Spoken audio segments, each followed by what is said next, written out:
The food regulation of the petrol sector has seen Nigerians buying the product at unprecedented high prices, with the prices also varying across cities and across filling stations. The increased price of petrol has been, some have blamed it on the cost of living crisis in the country.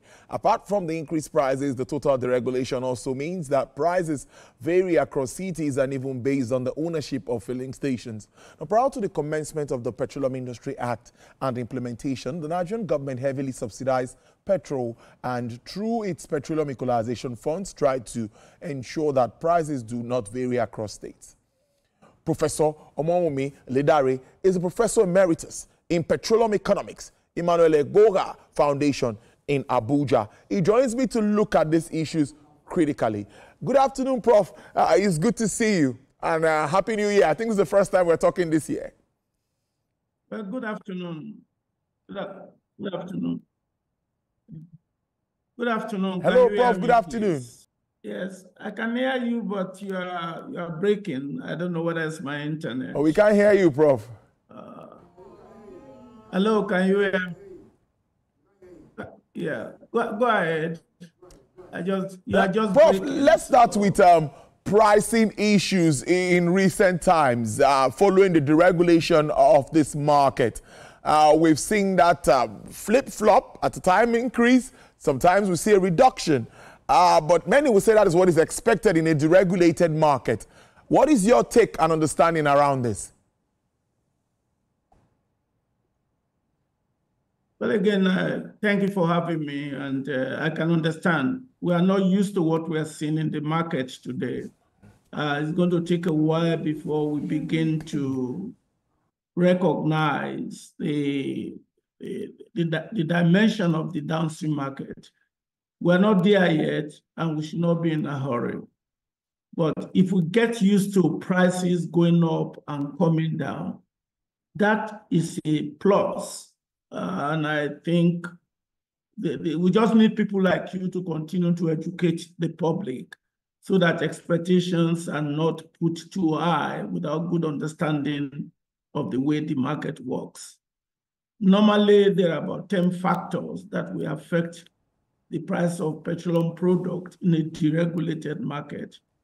The most important of the factors is the price of crude. In fact, the price of crude can explain 60 to 80% of the price that you see at the pump. Of course, there are other things like variable cost, which is the cost of converting the crude oil to petroleum product, which is going to be about 20%. And then, of course, there will be regulatory costs apart from the margin. Again, demand and supply also is very critical. I just wish the public will understand that the market works, and if they just allow themselves to understand the up and down in prices, that's not abnormal, that's normal. But I just think we do not have faith in basic economic principles. We are too sentimental, and sentiment is not what's going to explain the price of petroleum products in Nigeria. It's going to be fundamentals of the market and the market structure, and I'll talk about that later. But basically what we are seeing is the expectation and the intent of the law with respect to deregulating the downstream market structure. And I think we'll be there, even though there's going to be some up and downs, but that's very expected. All right, Prof. Yeah, I can hear you better now. Now, the issue of quality comes in to play now, where many talk about the quality of the products. Some say imported products, they will argue that imported products are better than locally refined products. Some will tell you, no, locally refined products meet international standards. Some will tell you about coloration. It's supposed to be white. They dye petroleum, they dye it into the color it should be. So what's your take also with regards to quality and standards? I've had people tell me that they'll drive miles to get to a particular filling station because of quality. Well, thank you again for your question. And I'm going to use another word that I've used before. It's not about sentiment. No, you need to just forget about sentiment. That's why we have a petroleum authority. And that's where they have laboratories that they can take fuel to unannounced. They can go and test petrol stations and take them to the lab and measure the quality. The quality has to do with certain standards. First, are they getting the discharge quantity as metered? Second, do they have the appropriate density and the octane rating? Third, are there impurity? That's not the responsibility of people you see on the social media. It's the responsibility of the Petroleum Authority. And let me also educate the public, if I may. We have an oligopoly market in Nigeria with two dominant firms trying to increase their market share. So one of the roles in an oligopoly market, the type we have in the wholesale market in Nigeria, is advertisement. And they have the right to advertise as long as they are not lying. But we are just too sentimental at interpreting. Dangote is a dominant firm in the wholesale market. NNPC Limited is a dominant firm trying to increase its market share. So they can get consultants, but the final say belongs to the Petroleum Authority. Don't pay your attention to sentiments. Approach the Petroleum Authority to confirm whether one quality is better than the other. That would be my opinion. What you are seeing in the press is the role of advertisement, and that's part of the characteristics of an oligopoly market, which is currently operating in Nigeria downstream sector, especially the wholesale market. Now, Prof, I also want to ask about the operations of NOC, as it's called, National Oil Companies. All around the world, we see that most countries have their own national oil company, just like we have the NNPCL in Nigeria. So the role of which many would say is for energy security and all. But what do you make when we go back to this market that you've talked about, the challenges that we see in our own climb? Why is it so difficult? And there's always a back and forth with regards to issues surrounding our own national oil company. Well, listen, I'm laughing because the national oil company is not because they don't have competent workforce. No. I think they have, just like the national companies like the ASU, when the government gives them free land to operate as a commercial entity and as a profit-oriented organization. But to me, they prefer to continue to be an agent of the federal government, particularly. And that's some of the reasons why they are running into trouble. I think the national company in Nigeria is too transactional instead of being transformational. Let them take the opportunity that the Petroleum Industry Act gave to them. Let them not pick and choose. The objective of the PIA is to make them profit-oriented and commercial in intention. I've not seen them do that lately. I think they just caught up with that agency mentality, which is actually pushing them down. But national companies are usually bloated and inefficient, ineffective. NNPC Limited is not the only one, but now they need to be thinking like Total. They need to be thinking like ExxonMobil. They need to be thinking like Shell and let go of the NNOC mentality of pre-1977 and NNPC from 1977 to 2019 or 2021. Let them be profit-oriented, and they're not going to be behaving the way they are behaving the moment they start to do that. Let me also add a caveat. I think the government should go and learn to obey the law. You cannot have a law. You can't be like Trump, who said that if I'm saving the country, I'm not breaking the law. That to me is what I see the federal government of Nigeria is doing with respect to NNPC Limited. They are no longer your cash cow. They are supposed to declare dividend to the Federation. And I think that mentality needs to disappear from their mindset. They need to be transformational instead of being transactional. To me, transactionalism is what is making them to be inhibited in performing properly. They need to just realize that they are commercial now. And this energy security that they're invoking, honestly speaking, having been fortunate to be one of those who have something to say about the intent of the law. That's just a small function, a small responsibility out of 30-something responsibility. I think it's age in that provision. Energy security, I think, is just an instrument they're using to cover themselves. They need to be profit-oriented, and they cannot be promoting energy security without being profit. The overall objective of their existence will be defeated.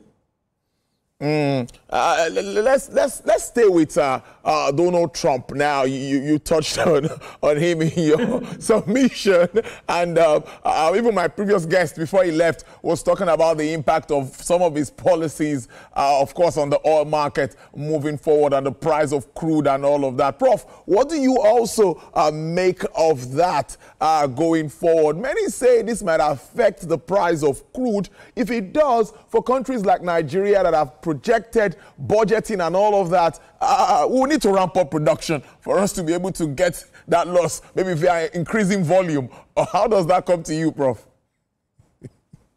I wish I can say my mind freely.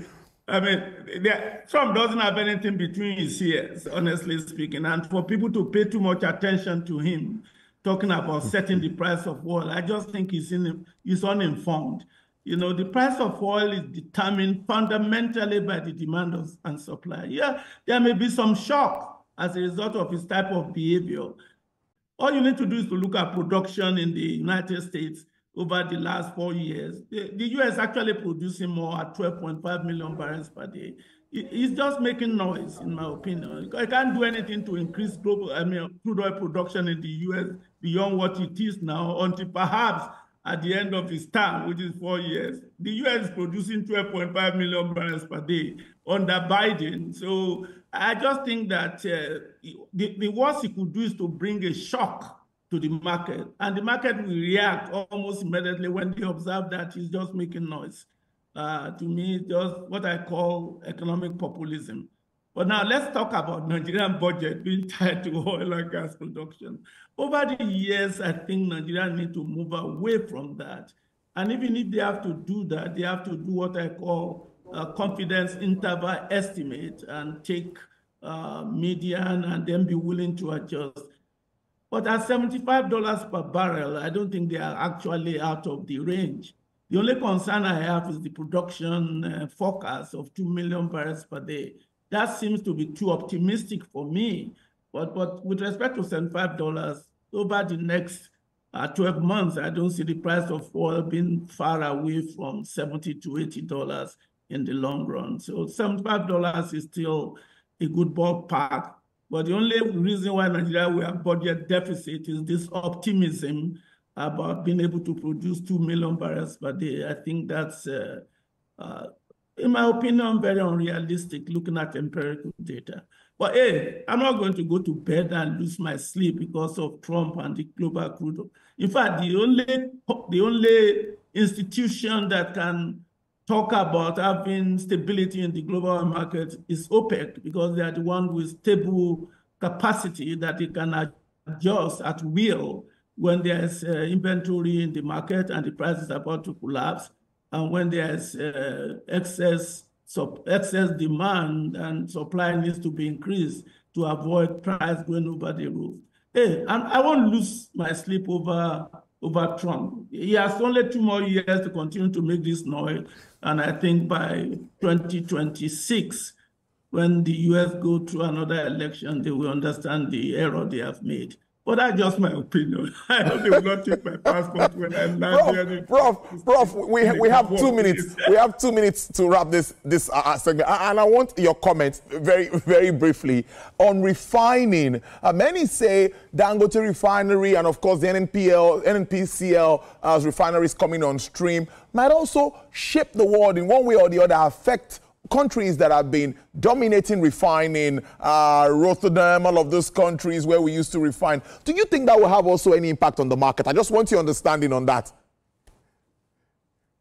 Well, I want to emphasize more on the implication on the economy of Nigeria. The downstream sector is capable to add more to GDP not government revenue. And I think that's what's supposed to be pursued. I cannot wait until we become an exporter of petroleum products. I was so happy when I heard that Dangote exported jet fuel to Saudi Arabia. That's a marginal beginning that should be celebrated.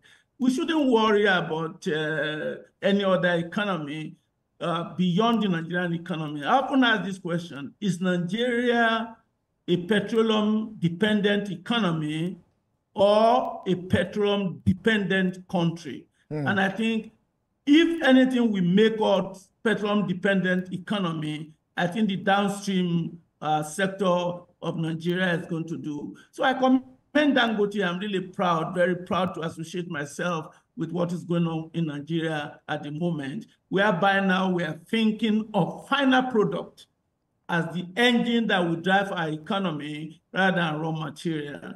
And I hope the regulators will not be transactional as to not support this new dimension. I think this is a new dawn, and that is the expectation of PIA. I just wish people will obey the law. Let there be board of Petroleum Authority, let there be a board for the Petroleum Commission, and let the president designate a 24-hour Minister of Petroleum. And you'll be shocked.